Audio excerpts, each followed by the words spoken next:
Well, hello again, everybody. This is John Norris at Trading Perspectives. As always, we have our good friends, Sam Clement and Courtney Trush. Y'all say hello. How's it going? I'm doing fantastic. Thank you for asking. Now, Sam, you and I talked earlier today that how we seem to be in a relatively slow news cycle. Yep. For how long have we been talking about some variant of COVID-19? Just for almost 2 years, Yeah. right?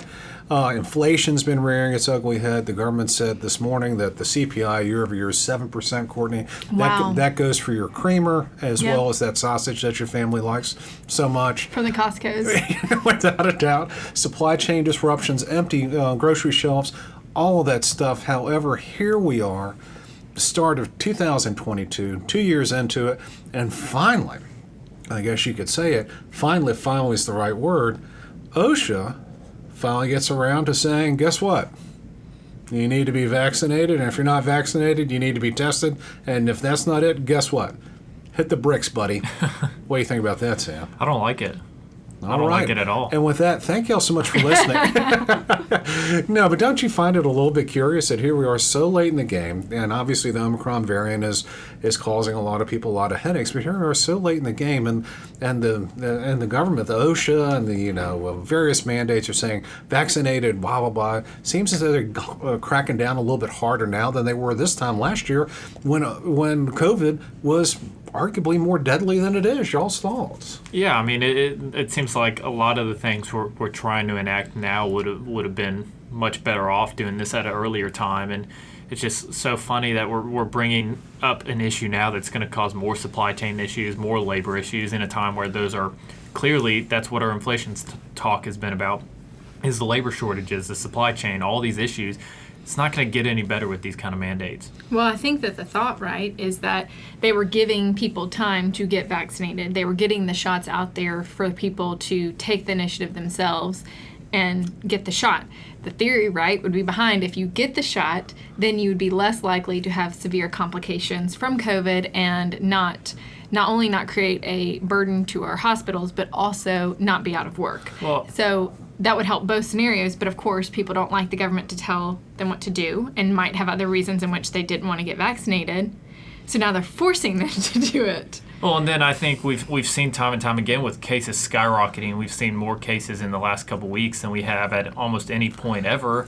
And now we're just going to start testing people even more. And it's already been shown that the vaccines help against severe outcomes, but they don't really help a whole lot against transmissibility. Clearly, with a lot of the states that have such high case levels are some of the most vaccinated states. So it's just going to cause more people to test positive, even if they're asymptomatic, and that's probably part of the cut down from 10 days to 5 days is because it's pretty obvious the problems and the headaches that it's going to cause by testing people just to test them. Even when they don't have even symptoms. when they're asymptomatic. And the thing is, two things here, several things actually. Courtney, the first vaccines came out in December of 2020, if I'm not mistaken. I think the first vaccine might have been December 9th. Here we are, January of 2022. I would say if you're not vaccinated now, you really don't want to get vaccinated. Right. For whatever reason. You can claim religion, you can claim government, you can say, I just don't want to stick a needle in my arm. It's been out there for a long enough period of time. If you're not vaccinated now, I doubt an OSHA mandate or something out of the administration is going to go, yeah, I was just waiting for that, And so that's the first thing. I think, why are we doing this now? People who want to get vaccinated have already been vaccinated. And then, Sam, you're absolutely right in terms of the test. The administration says we're going to order up another 500 million tests. Well, that'll be gone in a couple days, the way that some people are testing themselves. I mean, Yes. I went to the CDC website and some other websites. There are some states where people are really panicking about this type of stuff. Places like Vermont and District of Columbia, well, that's not a state, Rhode Island, what have you. They are testing themselves like over 10,000 per million people per day or something along those lines. And not surprisingly, the positive test results are low, because people are just getting tested whether or not they really feel as though they have the virus. Do you think it's just a bunch of people who might be considered hypochondriacs that are just overly Listen, I'm not concerned? calling our friends up there hypochondriacs, but I will tell you, in the further south you go, obviously the number of tests per million will go down because we're just stubborn. Hillbillies down here and all that stuff, and not surprisingly, fewer tests, higher level of positive results, because the people who are getting tested, the further south you go, are people that really don't feel well. Yeah, so, I don't know if y'all have attempted to travel out of the country or to an area in which requires a negative test lately. Have y'all had that experience? I'm not doing that. So you're not traveling? I'm not going to places that require that. Okay. I went out of state. Does that count? Unless, maybe if they required you to get tested. I have had a couple family members, and actually one of our coworkers here, who have talked about their experiences in getting tested. And it seems already, before you implement where employers are going to be requiring, employees to show that they have a negative test on a weekly basis, you can't get a rapid test 2 days out, 3 days out. Like, you basically have to request a test a full week out.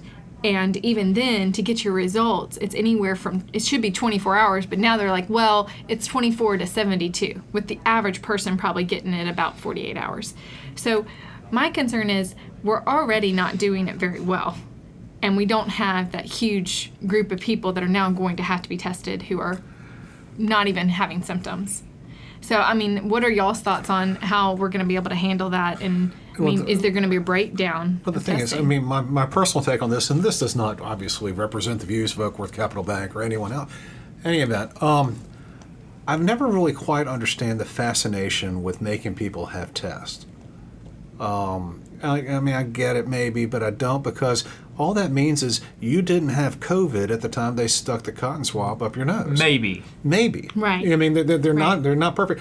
I could go get tested here this afternoon at the CVS, and on my way out the door, bump into someone that gives me the virus. Obviously, and by the time you test in 7 more days, you've already had it and spread it. Yeah, and so that type of thing. So I get it. It's better than nothing, but to sit there and say, "Oh, boy, this is going to ensure," no, it's not. It's a microscopic organism that is going to transmit, and we're not going to be able to stop it. The best thing we can do is increase our immunity to it. Sam, your thoughts? Well, I think it's just confusing, because it seems like we don't even have a set goal for what we're trying to accomplish here, because it seems like the goal of testing everyone all the time would be to completely eradicate the virus, essentially, and that is not going to happen. It's been shown that it won't happen. It's shown that the vaccines, while they help with serious outcomes, don't significantly help with people getting it.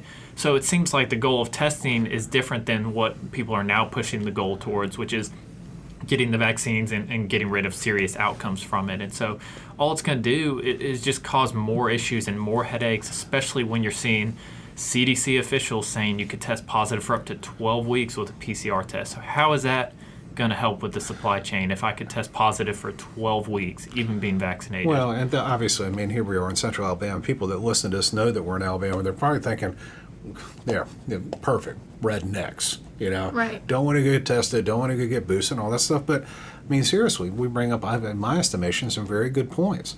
Tests are only mean at that 1 3-second point in your life, you don't have the virus. You can go get it then, a minute later.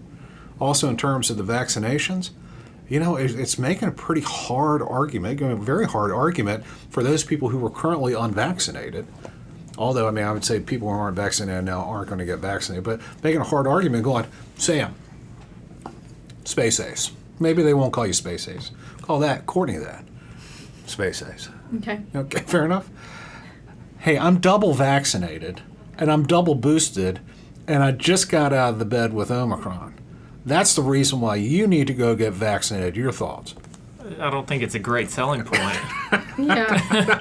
The vaccine, again, it prevents serious outcomes. That's what it does. It's been shown that cases rise and serious outcomes don't in places that are highly vaccinated. That's the goal of it. It's almost, it doesn't eradicate the virus. So why are we trying to enact things that are only going to cause more headaches and issue without even accomplishing the one goal that those policies are set out to do? Well, the thing that I find kind of interesting about this is, everybody says the highly transmittable Omicron variant. Mm-hmm. I guess it is. But then again, we're also testing. We're doing so many more tests now that, of course, we're going to have more cases. But it's kind of like, I did some math on it. January 10th of this year, trailing seven-day average daily new tests, 2,808,438. compared to the end of September, 1,623,470. That's a 73% increase in daily tests. Yeah. So as a result, of course, if you're testing more, guess what? You're going to catch more and more cases. But then on the flip side, you have people that are testing at home, and if I were to get a at-home test and test positive, I'm probably not going to go get a test, and I'm probably I don't even know if you can, but that's not getting reported. So You're supposed to report it. I don't But think people most people aren't You're right, reporting they're that. not. Well, let's say you were planning on going to the Virgin Islands or someplace like that, and you take an at-home test and it's positive. Are you really going to report that? I don't think that, John, just from research, I don't think that they accept at-home tests. I wasn't aware that I was talking about you. Yeah, no, but I mean, but seriously, I mean, those people who take an at-home test. I mean, who knows how many of those are going out any given day? Well, but to your point, too, about just the sheer number, could you also argue that the reason why you have more people testing is because more people don't feel well and feel like they could have Omicron? Well, and the Thus problems they're are testing and more people the are. symptoms of Omicron are much more similar to things that go around and have Like a gone cold. around for the last 20 years, 100 years, whatever. I mean, people get sick and get head colds, and the way that this variant is showing up in people is a lot more similar and less distinct than previous variants. People aren't losing their sense of taste and smell as much. I mean, that was a slam dunk. You have COVID if you lost your taste and smell.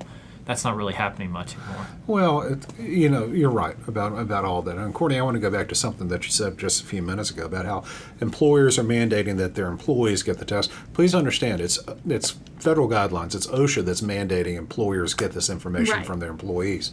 A lot of employers would rather not mess with it, Of course. truthfully. Yep. And then moving forward, I think you have a grace period up until February 9th that you have to test every week or something along those lines. And the thing that's so curious about this is, for me, it's like, and I could be wrong. Maybe I look at the world through an economic lens far too much, but we're already having some staffing problems, shortages. So we're going to go out there and throw some mandates on people that, hey, you're going to force some people to work at home or not work, or if your job's not available to go remote and you really don't want to get vaccinated, guess what? You're going to be on furlough until you do. Oh, And so you're just going to create more problems with employers as they have to deal with this. It's expensive. It's another regulation. Every regulation has some cost associated with it. That's not good to the bottom line. And then you're going to have some issues where people won't be able to work because they're not following an OSHA mandate, which, Sam, tell me how it stops the spread of COVID. it doesn't. Nothing really stops it. See how you go to Sam for that question. Courtney, tell me how that stops the spread of COVID. Well, I think it is a way of the federal government, which I know this is obviously my opinion, right? Not the opinion of Oakworth. I'll go ahead and say that. But it clearly is a way of bullying people into getting vaccinated. Because why else would the government, okay, so I'm going to make it really, inconvenient for you to have to go get tested and all of that. And yes, to your point, I mean, y'all both made this comment when this first came out. What was it, November, December? Where you said there are going to be some employers who just don't comply because at the end of the day, bottom line is they have to continue to move whatever they're selling.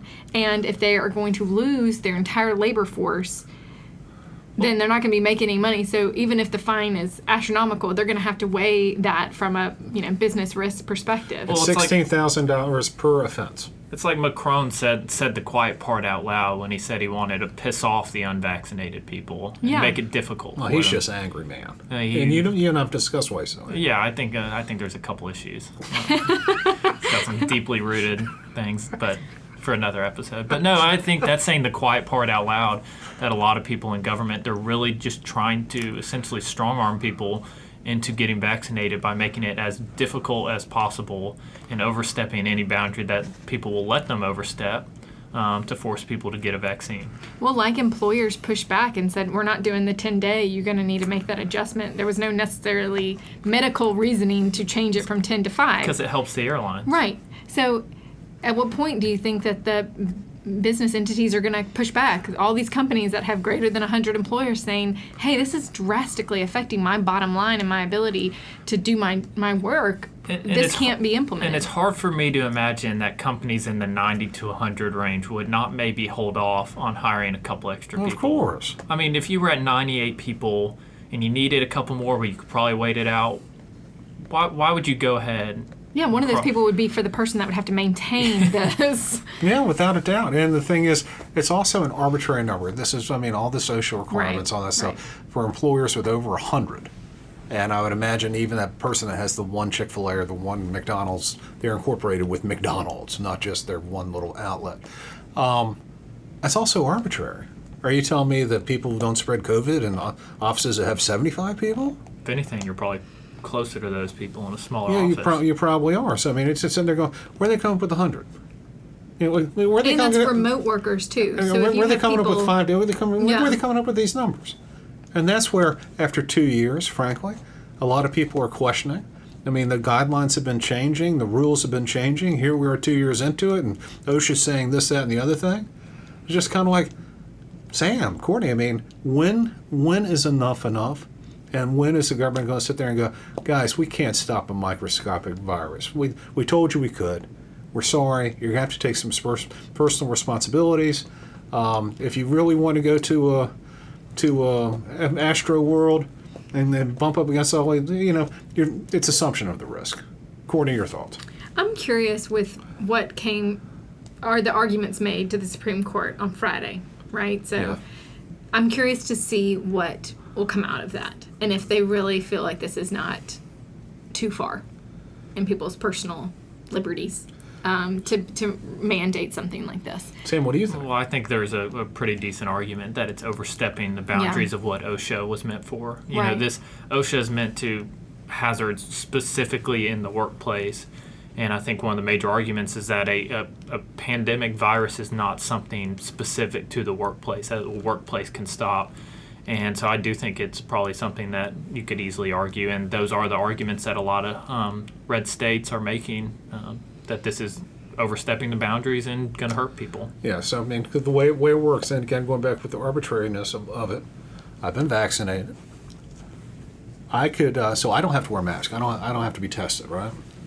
However, it's proven time and time again that the Omicron variant, you can get it if you're vaccinated, boosted, double vaxxed, all that stuff. You can still get it. So while I might not have it now, I could go to the fresh market right down the street, catch it from someone, and bring it back. And guess what? It really doesn't matter. Yeah. Everyone's going to get it. And also what's interesting is, having children, we bought a bunch of cloth masks, right? Ton of cloth masks, those gaiters that they put over their faces because they were having to wear them at school. Well, now they came out and said, oh, by the way, those don't work. But which is what certain people have said since essentially the beginning of the pandemic. And that goes back to what we talked about last week, people changing, they're kind of, moving the field goal post in the middle of the game. Yeah. But so now it's like, okay, so you got all these cloth masks that don't work, haven't been working. So I guess it's just a miracle that you haven't contracted COVID while you were wearing them. But now it's like, okay, well, you've got to buy N95 mask, or you have to have a 3-ply, mask. And so, And I think that's where, kind of starting to wrap things up a little bit, I think that's where we're getting that level of frustration. Why the Supreme Court's even hearing the arguments about OSHA. I would say probably 12 to 18 months ago, this would have gone through and everyone, we had greater good, all that stuff. right. And now we're going, no, I'm not going to do that. No, 10 days, no, I'm not going to do it. 5 days. It's because, Sam, as you said, the goalposts seem to be changing. Yeah. And Courtney, as you said, the rules seem to be changing. These don't work. Why'd you tell me they did? And so after 2 years of this, having constantly been told this and constantly been told that, and then all of a sudden you're changing the rules here. This doesn't work. Now we're going to try it this way. At some point, people just get enough and just say, why should I trust you any longer? Especially, now we are starting to separate out hospitalizations from COVID and hospitalizations with COVID. That seems like such an important distinction that should have been made in a lot of these states forever since we were testing for COVID. But now that's starting to become the norm, is to separate those two out and separate those kids' cases out because they're getting tested just because they go to the hospital. Those are very important distinctions. Yeah. And for them to be just now being made is concerning. What's going to change? Courtney, your thoughts? Oh, I don't know. I mean, I would hope that we learn to live with it. And I know that that's not probably maybe what everyone would agree with, but at some point you got to stop chasing this, and it'll, like everyone keeps saying, it's like the flu. And unless we're going to start testing people for the flu to be able to travel or the flu to be able to do stuff, I mean, at the end of the day, it's the risk of being out in society. And we've all said that the mental side effects of people not being around other humans is now greater than potentially getting, COVID. All right, how about you, Sam? I completely agree. I think we're starting to see that, and I think it's something we'll see over the next 5 to 10 years as some of the most vulnerable people and people that need school and need education the most. I think it's a long-term impact, and I think we may see this, for an entire generation, the impact of shutting people out of schools. Well, I think you're right about that, and I would agree with everything that both of you all just said. I would also want to add that if the federal government or state governments continue to persist on this, I don't think they have much longer before there's a true groundswell or upheaval of people saying enough. Elections are coming up, so we'll see that. That's why the goalposts are moving. Yeah. And even in blue states, I think people are going to say, enough. I've had enough of this. Yeah. I agree. All right. Well, guys, thank you all so much for listening. We always love to hear from you all. So if you have any comments or questions, please, by all means, let us know. You can always drop us a line at tradingperspectives@oakworth.com, where you can leave us a review on the podcast outlet of your choice. Of course, if you'd like to hear more or read more about what we have to think or how we say it, by all means, please go to oakworth.com, take a look underneath the Thought Leadership tab for all kinds of awesome information. Okay? That's all I got. Questions? All right. That's all I've got today, too. Y'all take care.